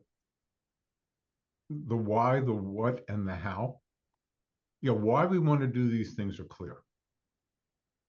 What specifically we want to do when we're talking about control and regulation, that's not as clear. And the how, in my mind, doesn't even exist, because you're really trying. It's funny, I used Notebook LLM, which creates podcasts from anything you give it, and it sounds like you 2 humans. And I fed it in something I had done previously, and it came back with an image and analogy I didn't come up with, but it was around this. What it said about security and control was it's trying to nail jelly to a wall. I didn't come up with it, but I'll use it. Credit AI with it. Okay. All right. Let's go on. Let's move on to Walter. Okay, I'm unmuted. Hey, one topic was just talked about very briefly. I'd like to expound on that a little bit, and also on the energy consumption. The first topic was these deep fake videos, Ron, that you mentioned with Abraham Lincoln, but now deep fake videos are occurring for all kinds of politicians. And so how do we control that? Do deep fake videos need to be labeled as deep fake?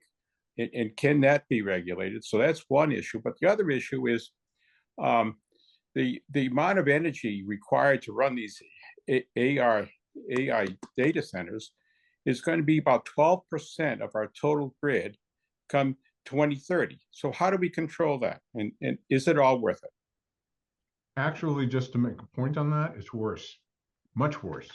A couple of I subscribe to lots of newsletters that analyze different aspects. One came out from a group called Semi-Analysis this week that describes something I was unaware of, and that's how fragile the grid is to massive ons and offs. The thing is, data centers, think about a training run, and they do training runs, massive amounts of, gigawatts of power. Wow. And then when it comes to an end, it just drops. The network can't handle that without crashing. So it's not just amount of power, it's control of power on a 100-year-old grid. Yeah. There are lots of implications here. So what can be done about it? I mean, battery backup. I'm more than happy. I sent it to Sent to me. Yeah, I did. So you saw it. Yeah. And there are lots of other. I don't know what can be done. I mean, I said we got to leave here today with more questions than we have answers. Yeah. Okay. And what about the deep fake videos, and what can be done about those? Well, I'll also say nothing much, because especially with Google's VOE3 that was announced less than a month ago, no system has been able to yet identify whether or not, no computer can identify, forget humans. It does things which visually, I'm also a photographer, professional photographer, and I do work with artists. Painting water is the hardest thing in the world. You cannot tell when VOE3 does water like an ocean that it's not real. And the computers can't tell it's not real. So again, these are things we're going to live with. Instead of, don't think of this as something we're corralling. It's a question of how do we adapt. That's part of my final comment, so I'll leave it at that. Okay. Thank you. Thanks, Walter. Let's go on to Michael and then Tom. Oh, I'm sorry, Jeff and Tom. Go ahead. Just Michael? quickly, going back to control and education. Nanotechnology, when it first came about, was going to be the greatest thing since sliced bread. And I was asked to teach a course at STIC in nano. Everybody thought this was going to be a great investment potential until the true potential of nano to do damage began to hit the news. And that ended the fervor for investment in nanotechnology, and it went nowhere. Now, obviously, there's still some work being done on nano, but not to the degree that was originally intended. It was going to be one of the hardest areas. So investors do have some sense of personal responsibility in what they invest in. And if they're going to be held accountable for the damage that their systems do, they're going to think twice. And if enough investors don't think that AI is a safe bet and AI stops in its tracks, then maybe that's the best thing to happen, because not enough people felt that there was a positive outcome compared to those who thought there was a negative outcome.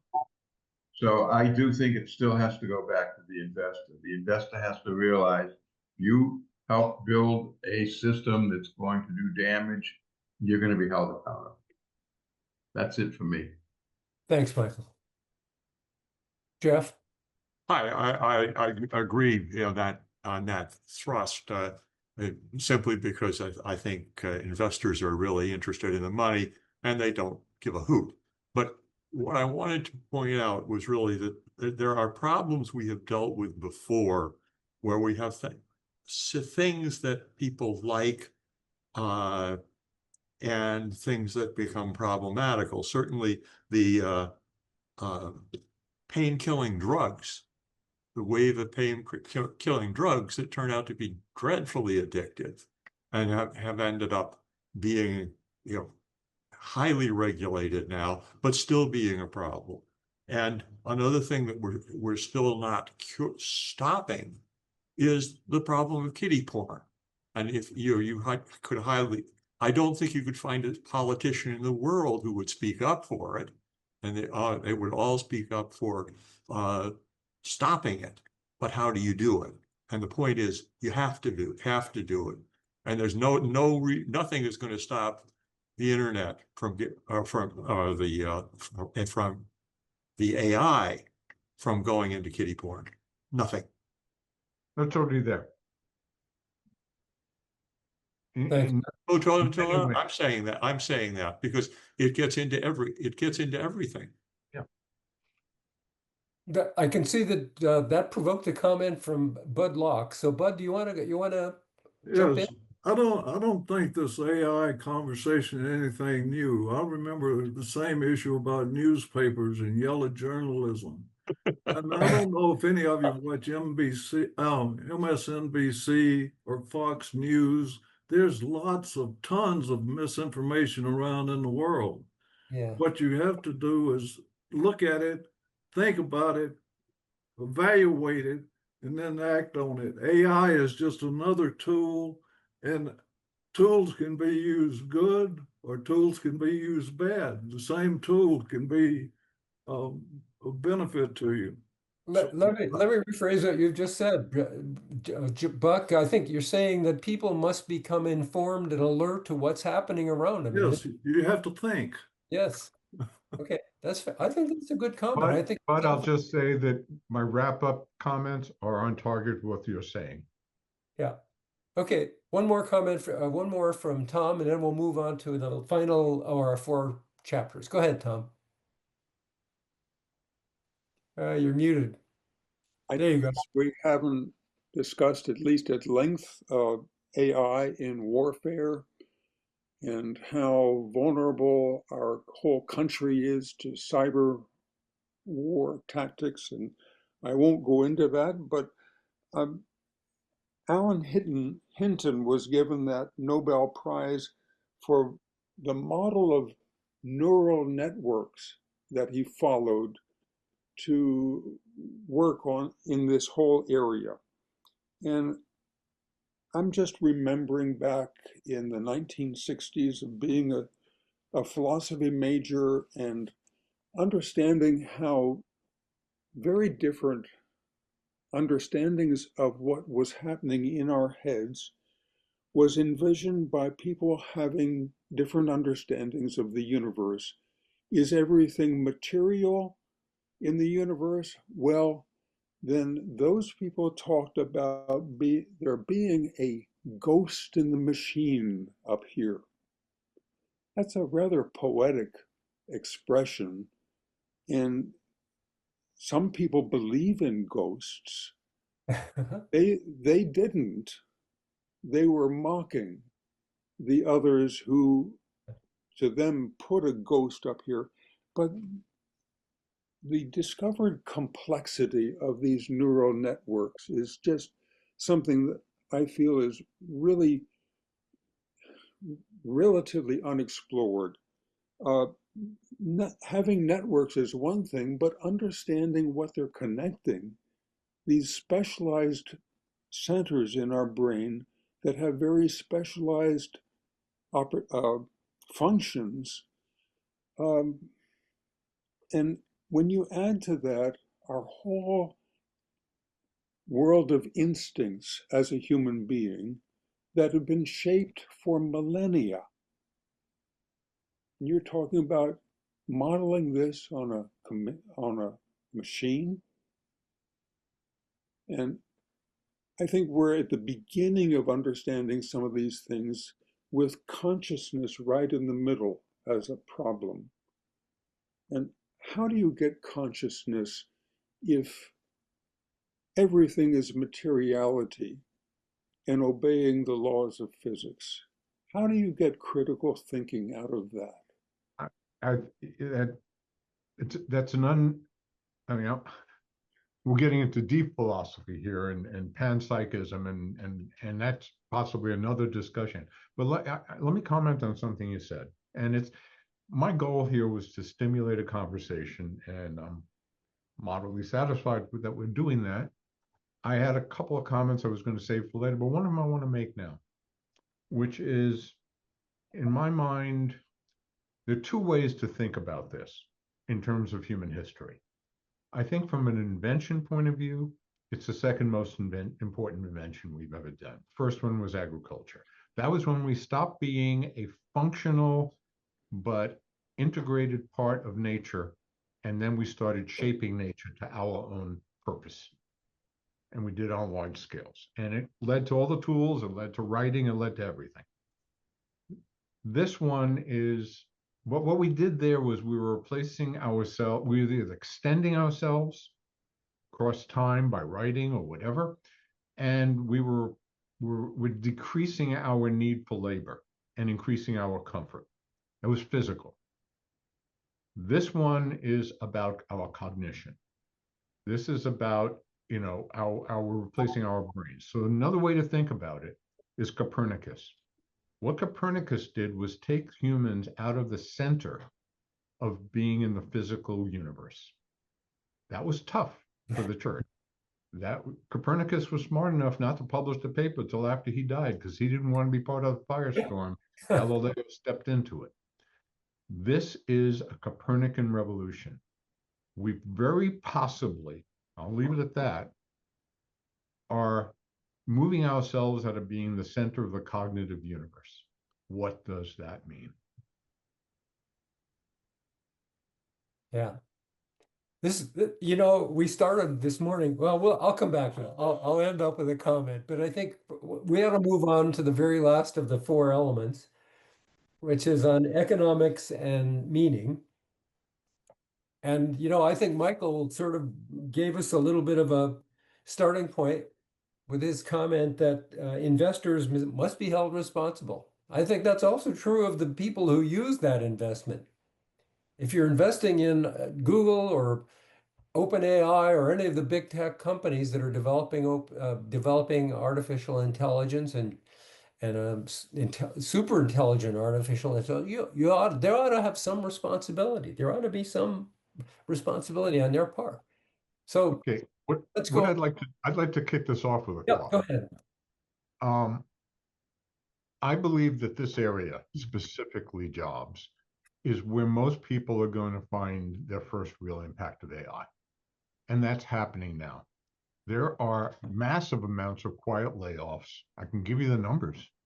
Company called Klarna that you interact with, a lot of people interact with, which is the buy now, pay later. In January of 2024, they had 1,400 people with wires grown out of their head doing customer support. By April, they had 700. Microsoft has laid off Nadella, the CEO of Microsoft, went on a podcast about 3 months ago, stupidly, and said that AI can now generate code that's as good as their middle-level programmers.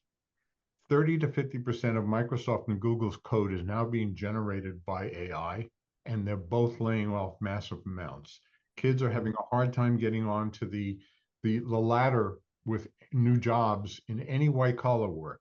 The OECD and the World Economic Fund and Amadai, who I mentioned, independently 3 weeks ago, came out with projections. And of course, the OECD and the World Economic Fund is more to be trusted, I would say, than the CEO of an AI company. But what they all projected was in the next 2 to 3 years, the OECD went out 5 years, that 50% of all white-collar entry-level jobs will simply be gone. Think of the implications of that. Think of the implications in terms of what people are going to do for a living. Think of the loss of knowledge as those people aren't on the ladder, on the escalator, and the people who are still controlling this age out or get replaced themselves. Think of the impact on how people live, not having financial support. Where does it come from? People talking about, Musk talks about, they all talk about UBI, Universal Basic Income. Well, in one sense, we already see that with people in our age group, for Social Security. How many people can live on that? More importantly, what does it mean if you're a 25-year-old and you get a check every year and there's nothing you do that's valued anymore? So when we're talking about economics and meaning, that's what I'm talking about. Yeah. You know, if I could add an amendment to that comment, Marv, you know, I think the technology out of control is really dangerous. And unfortunately, as much as I see useful applications of AI, I'm concerned that it is so out of control today that it may be ultimately absolutely more harmful than it is beneficial. Well, that's why my balance beam has shifted from 90-10 30 years ago to, I'm being generous when I say 2080 now. More dangerous than beneficial. Much more, dramatically. Matter of fact, the beneficial things I'm seeing are almost put there so that you can just say something beneficial is happening. Yeah. That's a pretty scary thought from a person Being who, honest. you know, I described Marv as a technological philosopher, and Marv, it applies. You seemed a little resistant, but look, we're talking about all sorts of things, from the technical details of a new technology to the economic issues associated with finding investors and building these things, to the social implications. And you have your finger on the pulse of all of this. Well, okay, but let's talk about that's my lead into the discussion around economics and meaning. I'd really like to hear what the group has to say. Okay, let's get some comments from people who might have some Preferably people who haven't talked before. well, anyone can talk, but let's go. Jeff, your hand is still up. Do you want to comment? No, I didn't take it now. Okay, let's go to Michael. Okay, well, this is where I kind of am farther out on a branch, so to speak. So, some people have said, if people aren't looking at you as if you're crazy, then you're not doing anything progressive. So, but the point here is that we really need to look at the economic system that's driving all of this. And the economic system that we're currently dealing with is based on maximizing profit and growth for the investor. In fact, that's the legal requirement of a corporation. And if a corporation can't show that they're trying to maximize profit and growth for the investor, and there's very few investors in general society, but if the corporation can't show that, you can sue the corporation. And that is why most everything is based on money here now. What's this AI going to do? What money is it going to produce? We really need, if we're going to understand what it's going to do economically, is to understand that this system is not immutable. It is it is a creation of man, and it can be modified. And if we're going to move into a future that's more utopian than dystopian, we need to understand, what does a utopian future look like? Because we already know what a dystopian future looks like. It's more of the same. And so once we understand what a utopian future could look like, it answers Marv's question. What do people do when they're not required to do work, or if they don't add value to the conversation, so to speak? That's where things are going, and we need to think about that. But the economic system itself could be modified, not be modified, because it is what it is, but an alternative is available or could be available that takes into account how do you have a society of people that aren't always working, that hopefully living a utopian type of life. That's, we're at that stage, as Marvin has shown us, we're at a massive era of change now. more than any other time in history. And now we need to look at more than just AI. We need to look at the economic system and say, is this what we want for the next 500 years? Is it sustainable? Will it produce the types of technologies we want, or will it only produce the type of technologies that make elite investors rich, regardless of what it does to the rest of us? This needs to be looked at, and I don't think we're going to get very far down the line towards utopian living until we address an issue of an economic system that's based entirely on greed. So I have thoughts on that, and I'm dedicating a good portion of my time to solving that issue, but that's my input. Thank you. Vincent. Oh, Yes, this comes back to part of the original presentation, the first one on the history of industrial revolutions. And we're actually recognizing that Milton Friedman, a conservative economist, was one of the first to actually talk about some type of basic income. And in fact, Cambridge, England, and Cambridge, Massachusetts have been part already of an actual experiment on basic income. And they're analyzing the results of what people did with a certain amount of money that they were simply given and what they did with it. And that's an important part of it. And part of it also, if we look at the changes of the last 150 years, the growth of adult education, the growth of people who were in their 30s, 40s, 50s, 60s, or even older, learning new things, taking up new careers, becoming artists or new mechanical inventors. There is a dynamic in human experience here that is fundamental. We are actually looking at basic income. We might want to widen the profile of that basic income. But one of the other interesting studies that has been done over time, smaller studies, but it appears that wealthy people actually continue to work. They may not work 80 hours a week.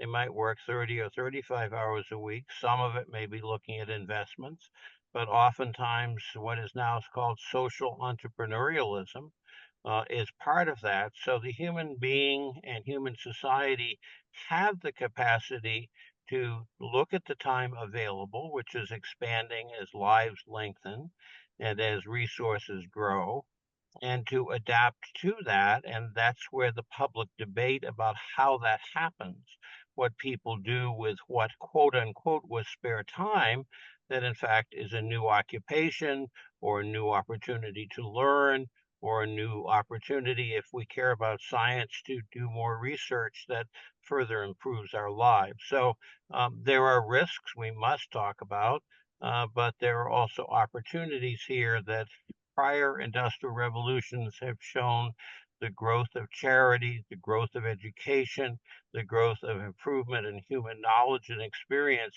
in spite of some of the unpleasantnesses that have gone on. Thanks, Vincent. Eddie, you're up, and I think you may have the last word. We'll turn to Marv after this, but go ahead. yeah, I think echoing on Vincent's words, basically economy is about humans in the end. Economies and people adapt, people change. There's also an old rule. I remember, in fact, meeting the gentleman many years ago, Parkinson, who basically said, work expands to fill the time available. And I think people, to find meaning with their lives, will adapt and will find, maybe go back to things like carpentry or jewelry making. I remember a very good physicist friend of mine who went into jewelry making after getting fed up with physics. But, people do change, people do adapt. But what that leaves, I think, is a kind of, I just worry that will leave us with two parallel economies, in a sense. One absolutely dependent on a high technology and a kind of underlying economy that goes on more with the AIs than it is with humans. They kind of form a base on which humans exist. And another kind of economy which is interhuman, leaving, in a sense, a sort of dichotomy, a split between the two. That's a kind of speculation, perhaps, but I see humans adapting and changing, and perhaps in a way even attempting to avoid the whole AI business. Thanks, Eddie. Marv, you have the last word. Okay. You- So I No, think I want to get to Avi first. I'm sorry. oh, Whoops. I'm sorry. Whoops, I didn't realize that, so I shared something. I changed that. Okay, hold on. Go ahead, Avi. The examples that people just cited are people who have worked for a while and then do something else. But I wonder what happens when, from the get-go, when somebody just emerges into adolescence and adulthood and is never called upon to support himself, is sort of a kept human being.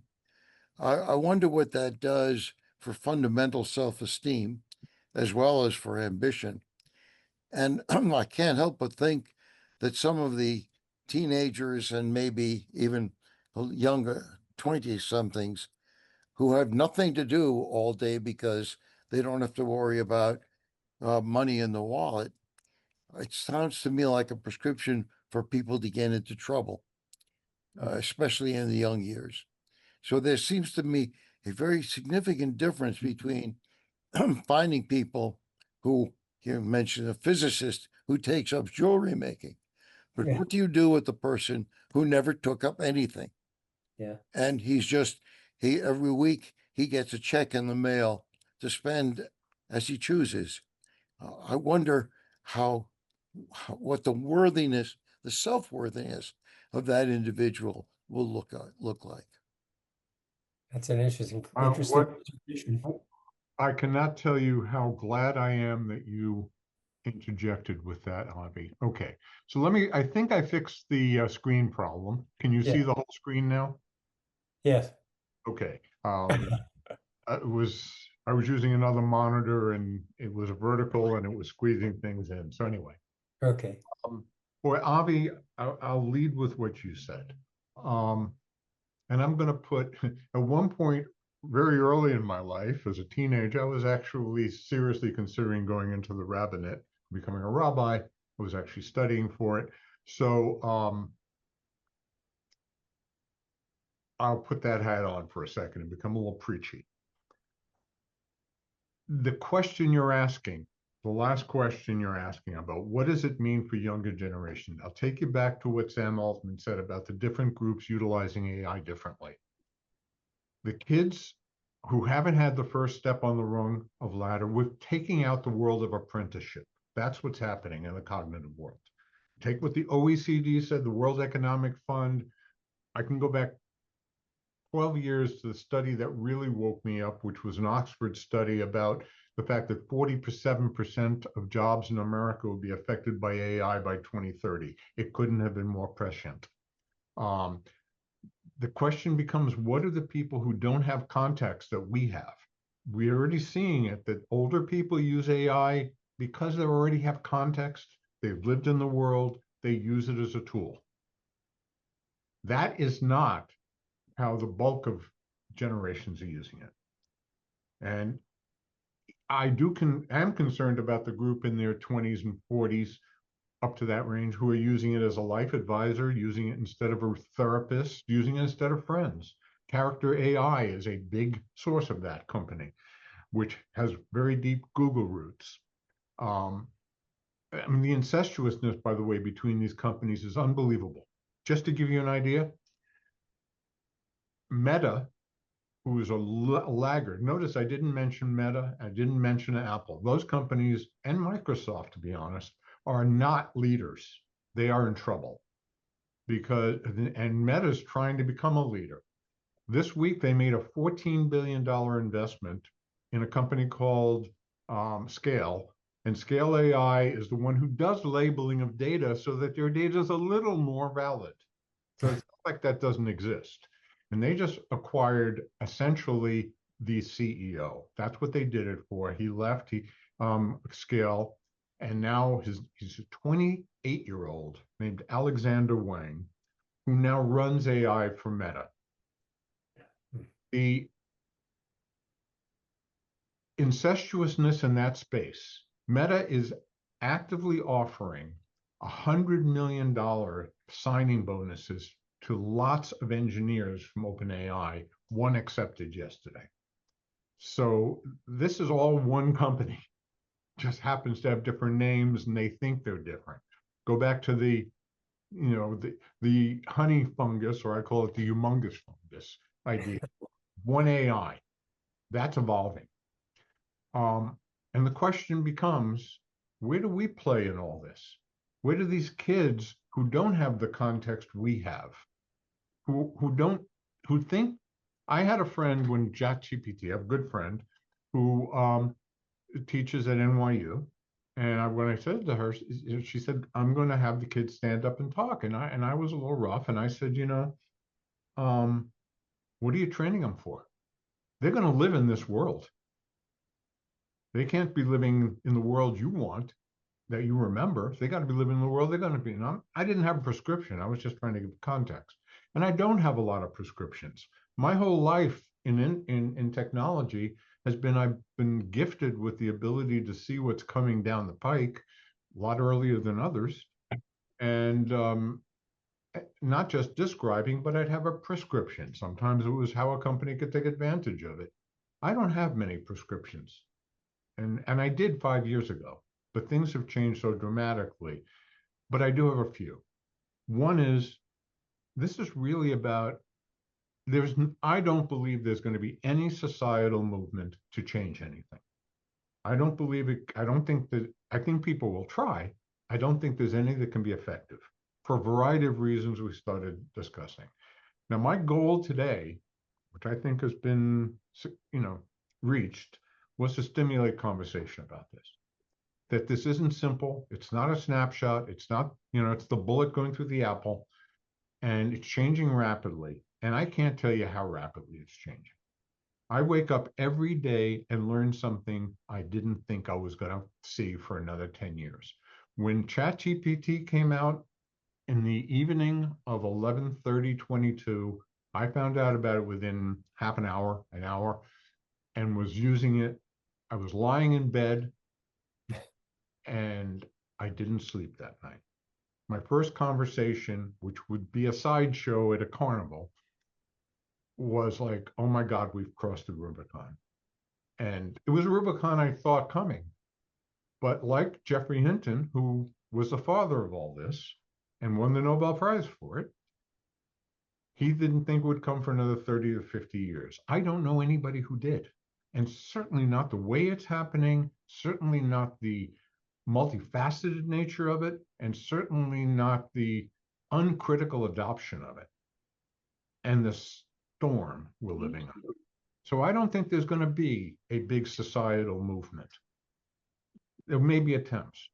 I think it comes down to you. It comes down to each individual. Maintaining our agency in a world that is actively trying to take it away from us. And by the way, our bias is to give it away. And that's what the MIT study showed. So my advice to you is, don't be a Luddite. This is a reality. I use AI intensely every day. All right. And I use it in every one of its modes. But I try to maintain my own agency and understand that this is just the beginning. If we had the same conversation, when I made the first presentation to this group in September of last year, I then followed it up with one 4 weeks later. And all I did was I showed in the first 4 slides what had changed in 4 weeks. It's dramatic, it's dynamic, it's, if you can think of it, I look now at Asimov and Clark and Heinlein and Vonnegut as prophets. You go back and read Vonnegut's 1952 story, a book, Player Piano. It was about a world run by machines. And with a version of UBI, was not particularly pretty. These people saw better than I what was coming down the pike. And trust me, this all started with Turing in 1936 with a paper he wrote where he talked about, it was the first paper talking about digital computing. He was the genius.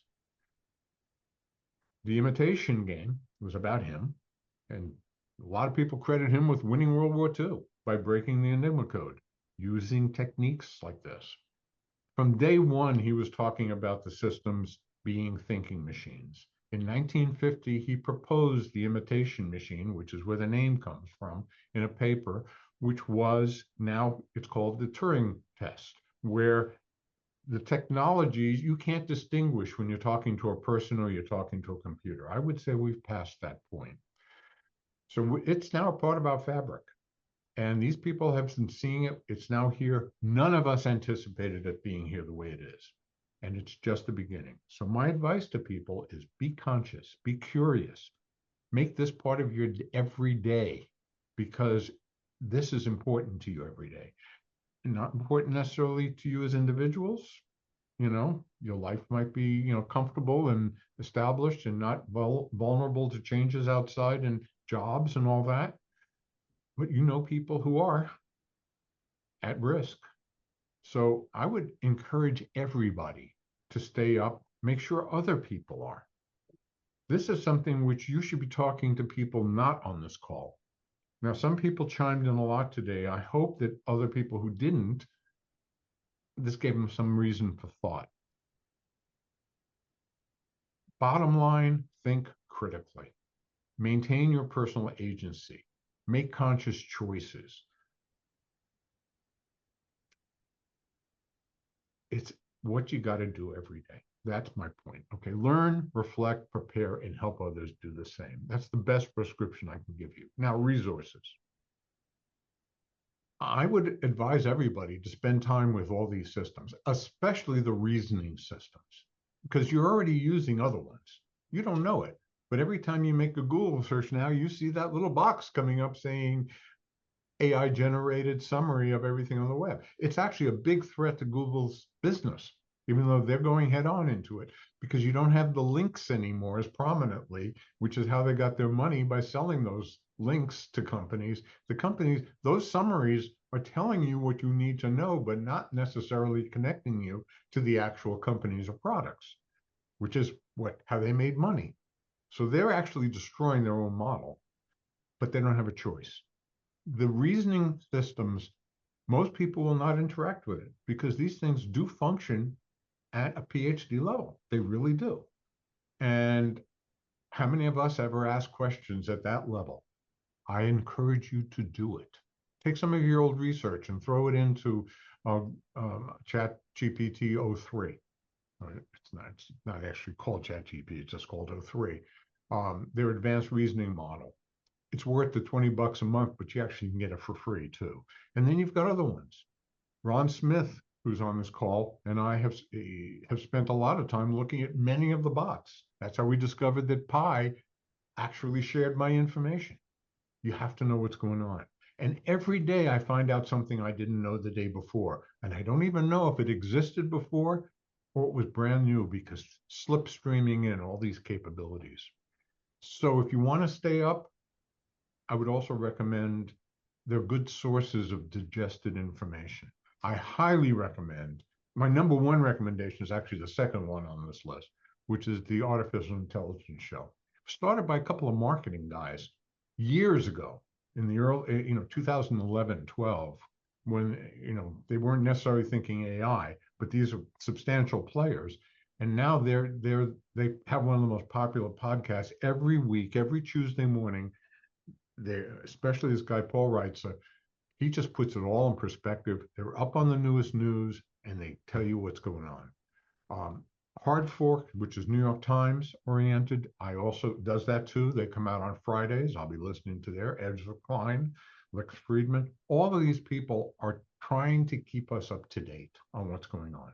I highly recommend you at least listen to one or two of them and get a sense for what's going on. This isn't coming out of my head. And look, there are days I wake up and I go, hey, Marv, are you hallucinating all this?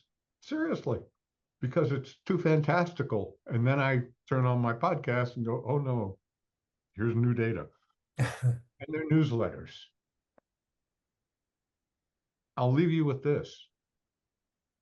I love to talk to people about this because they give me context, and sometimes I'm able to do a little teaching. My email address is marv@aiupdate.org. I did started publishing a newsletter 2 years ago that was sort of ill-fated. I've got to say, one of my biggest disappointments is how many people don't want to know about this. Not that they're discounting it. A lot of people do that. But the people who discount it at least gave us some thought. I know a lot of PhDs, a lot of people who simply say, I've got other problems. I get that. I'm the son of 2 Holocaust survivors. What's going on in the world is extremely important to me. And yet I elevate this above that. That's my judgment. You should make your own, but don't do it from gut level. Don't do it with lack of knowledge. Make your judgments, help others based on what you know. That's it from me. Marv, that's a perfect ending to a very informative and worthwhile conversation today. This has really been unique. You know, I think from my perspective, the bottom line is that technology at its best serves a useful social purpose. And I'm not convinced yet that what we're talking about with some of the aspects of artificial intelligence meets that criterion. But I think in order to make that judgment, we all have to be informed. We all have to be alert. We all have to be involved.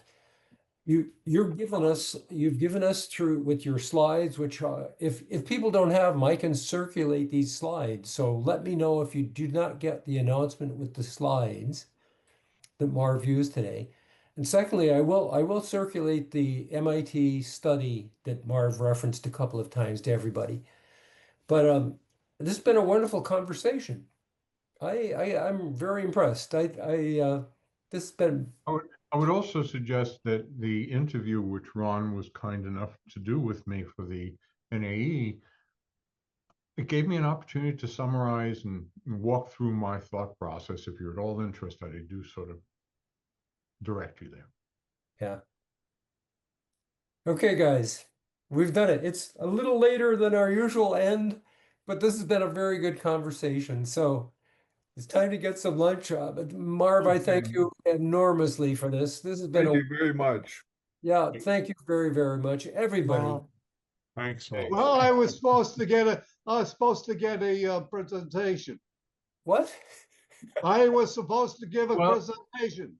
Yeah, Neil, you were gonna talk about the economy. I apologize on that. I bad. will We'll wish pick it up now. I completely disagree with you, and I wish just to say that I think that AI will change the world, and we will all adjust.